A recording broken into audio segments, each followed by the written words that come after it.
Ladies and gentlemen, introducing the fighter coming into the ring, John Vincent Laureano.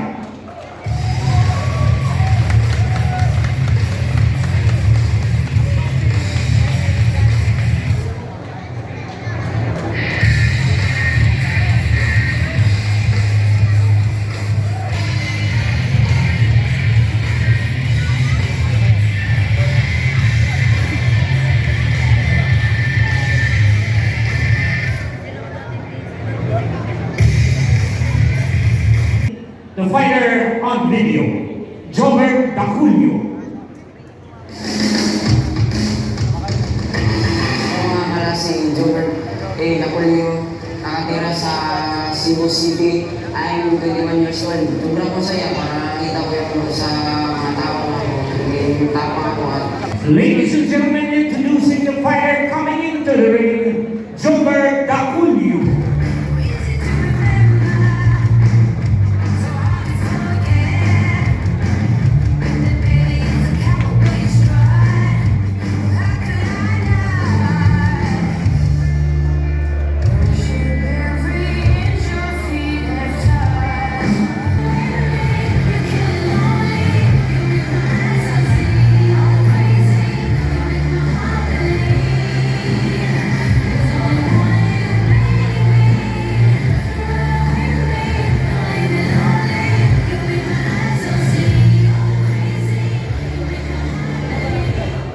Ladies and gentlemen, Manny Pacquiao presents Blow by Blow here at Barangay Namayan Covered Court, Mandaluyong City, in coordination with Mayora Mensing Avalos, Barangay Chairman Don Francisco.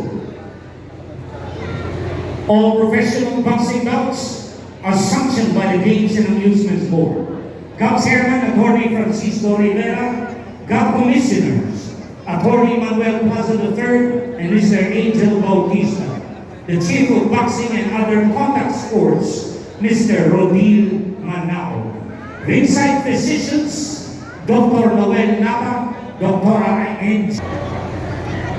Ladies and gentlemen, introducing the fighter fighting out of the blue corner. He weighed at 112.2 pounds. He has a record of 5 wins, 2 losses, 1 draw, 3 wins coming by way of knockout. Fighting out of Arcelia's Boxing Gym, Tondo, Manila. Ladies and gentlemen, John Vincent Laureano. Right across the ring, fighting out of the red corner. He weighed in at 111.8 pounds. He has a record of 5 wins, no loss, 2 wins coming by way of knockout. Fighting out of Noy Pasing Boxing Gym, Mandaue City, Cebu. Ladies and gentlemen, Jobert Daculio. Judges at